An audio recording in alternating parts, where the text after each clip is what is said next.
साल 2024 उत्तर प्रदेश का चुनावी मैदान, एक ऐसा नतीजा जिसने दिल्ली से लेकर लखनऊ तक सबको चौंका दिया। अखिलेश यादव का 3 अक्षरों का एक जादुई फॉर्मूला, और वो है पीडीए, यानी कि पिछड़ा, दलित और अल्पसंख्यक। इस एक फॉर्मूले ने भारतीय जनता पार्टी के अभी एक माने जाने वाले किले में ऐसी सींध लगाई कि बड़े बड़े सियासी पंडित हैरान रह गए।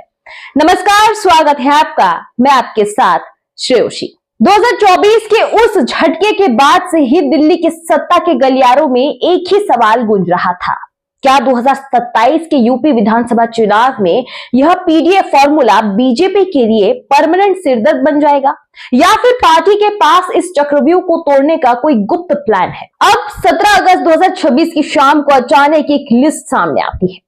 बीजेपी के 46 साल के सबसे युवा राष्ट्रीय अध्यक्ष नितिन नवीन अपनी नई राष्ट्रीय टीम का ऐलान करते हैं, और इस लिस्ट में सबसे ज्यादा चौंकाने वाली बात पता है क्या थी? पूरी टीम में उत्तर प्रदेश से 1 या 2 नहीं, सीधे 8 बड़े चेहरों को शामिल किया गया है। जी हां, अब सवाल यह है कि क्या यह सिर्फ एक रूटीन संगठनात्मक बदलाव है, या फिर नितिन नवीन की इस टीम में 2027 में अखिलेश यादव के पीडीए को चारों खाने चित करने की कोई गुप्त रणनीति छिपी है। आज इस पूरे सियासी खेल की इनसाइड स्टोरी को बेहद आसान भाषा में डिकोड करेंगे। अगर आप इस लिस्ट को ध्यान से देखेंगे तो आपको समझ आएगा कि यह केवल नेताओं के नाम नहीं है, बल्कि यह यूपी की हर उस जाति और सामाजिक वर्ग की घेराबंदी है जहां 2024 में बीजेपी कमजोर साबित हुई थी। अब चलिए एक एक करके इन 8 चेहरों और उनकी जिम्मेदारियों को आसान भाषा में समझते हैं। सबसे पहला नाम आता है स्मृति ईरानी का, जो कि आप सब जानते हैं। इन्हें पद मिला है राष्ट्रीय महामंत्री का। 2024 में अमेठी की हार के बाद स्मृति ईरानी की राष्ट्रीय संगठन में बड़ी वापसी हुई है। उन्हें सीधे राष्ट्रीय महामंत्री बनाया गया है और साथ ही उनके कंधे पर यूपी की अहम जिम्मेदारी दी गई है। दूसरा नाम आता है हरीश द्विवेदी का, राष्ट्रीय महामंत्री भी है। बस्ती के 2 बार के पूर्व सांसद हैं। दामन चेहरे के रूप में संगठन का लंबा अनुभव रखने वाले हरीश द्विवेदी को संगठन के सबसे पावरफुल पदों में जगह मिली है। अब तीसरा नाम आता है रेखा वर्मा का, जिन्हें राष्ट्रीय उपाध्यक्ष का पद मिला है। दोहरा की पूर्व सांसद और यूपी की मजबूत कुर्मी नेता है। कुर्मी वोटों को साधे रखने के लिए उन्हें उपाध्यक्ष पद पर बरकरार रखा गया है। अब चौथा नाम आता है प्रोफेसर तारिक मंसूर का। इन्हें राष्ट्रीय उपाध्यक्ष का पद मिला है। आपको बता दें कि अलीगढ़ मुस्लिम यूनिवर्सिटी यानी कि एमयू के पूर्व कुलपति हैं।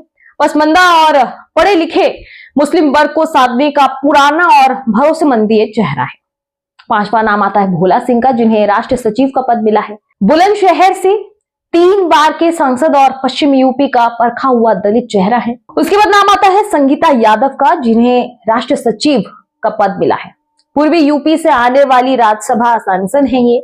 सपा के सबसे मजबूत कोर वोट बैंक यादव समाज में सेंधमारी का बड़ा दांव खेलती है। उसके बाद आता है अमरपाल मौर्य का, जिन्हें राष्ट्रीय अध्यक्ष ओबीसी मोर्चा की ओर से किया गया, जहां राज्यसभा सांसद भी वो हैं और संगठन के मंझे हुए खिलाड़ी हैं। इन्हें सीधे राष्ट्रीय ओबीसी मोर्चा की कमान सौंप दी गई है। उसके बाद आता है कुंवर बासित अली का, जिन्हें राष्ट्रीय अध्यक्ष अल्पसंख्यक मोर्चा की ओर से किया गया है, जहां यूपी अल्पसंख्यक मोर्चा के पूर्व अध्यक्ष, जिन्हें अब राष्ट्रीय स्तर पर अल्पसंख्यक मोर्चा का मुखिया बनाया गया है। अब सवाल ये उठता है कि बीजेपी के लिए सबसे बड़ी चुनौती क्या थी? 2024 के लोकसभा चुनाव में अखिलेश यादव ने गैर यादव पिछड़ा जातियों और दलितों के बीच यह नैरेटिव सेट कर दिया था कि संविधान और आरक्षण खतरे में है। नतीजा यह हुआ कि बीजेपी का पारंपरिक गैर यादव ओबीसी वोट बैंक भी थोड़ा छिटक गया। इसी नुकसान की भरपाई के लिए बीजेपी ने सबसे बड़ा दांव खेला है अमरपाल मौर्य पर। अमरपाल मौर्य को राष्ट्रीय ओबीसी मोर्चा का अध्यक्ष बनाना कोई साधारण फैसला नहीं। मौर्य, कुशवाहा, शाक्य और सैनी जैसे जातियां यूपी में भारी संख्या में है। बीजेपी संदेश दे रही है कि पिछड़ों की असली हिस्सेदारी आपके पास है। इसके साथ ही संगीता यादव को राष्ट्रीय सचिव बनाकर पार्टी ने सीधे सपा के गढ़ यानी कि यादव समाज को संदेश दिया है। पूर्वी उत्तर में संगीता यादव की सक्रियता का मकसद यादव वोट बैंक में एक हिस्से को अपने पाले में लाना है। तो वहीं दूसरी तरफ दलित समाज में अपनी पकड़ मजबूत रखने के लिए पश्चिमी यूपी के कद्दावर नेता और 3 बार के सांसद भोला सिंह को राष्ट्र सचिव बनाया गया है। पार्टी का सीधा लक्ष्य है जटाव और गैर जटाव दलितों को फिर से भरोसा दिलाना कि बीजेपी में उनका प्रतिनिधित्व पूरी तरह सुरक्षित है। अक्सर राजनीति में नए वोट बैंक को जोड़ने के चक्कर में पार्टियां अपने पुराने पारंपरिक वोटरों को नजरअंदाज कर बैठी हैं। लेकिन नितिन नवीन की टीम में इस बात का पूरा ख्याल रखा गया है कि पुराना किला ना दरके। पूर्वांचल की बस्ती से आने वाले हरीश द्विवेदी को राष्ट्रीय महामंत्री बनाना एक बहुत बड़ा स्वर्ण दांव है। दरअसल पार्टी ने जब वरिष्ठ ब्राह्मण नेता लक्ष्मीकांत वाजपेयी को राष्ट्रीय उपाध्यक्ष पद से हटाया तो एक खालीपन महसूस हो रहा था। हरीश द्विवेदी को टॉप लेवल पर लाकर पार्टी ने ब्राह्मण समाज को सीधे और सकारात्मक संदेश दिया है।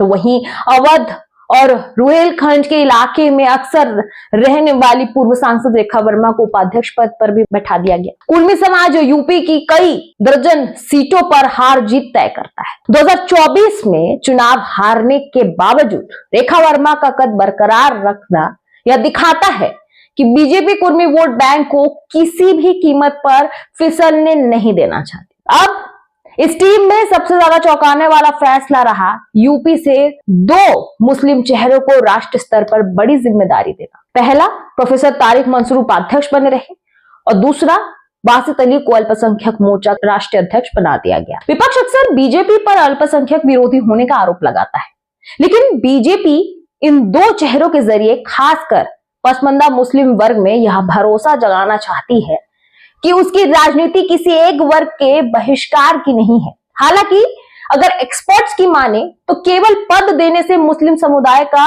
अविश्वास पूरी तरह से खत्म होगा या नहीं, यह जमीन पर बासित अली के काम पर निर्भर करेगा।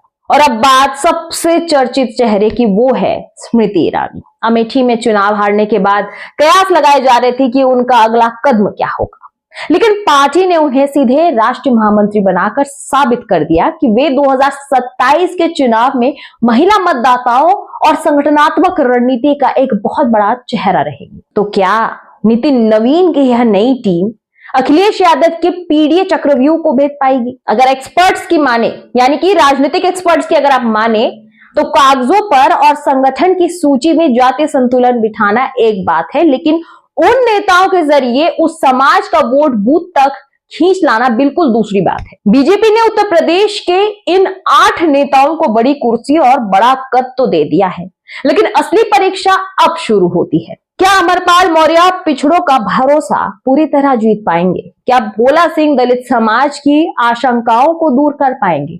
और क्या हरीश द्विवेदी ब्राह्मण समाज की नाराजगी को रोक पाएंगे? 2027 का दंगल शुरू हो चुका है, बिसात बीत चुकी है और मोहरे पूरी तरह से तैनात है।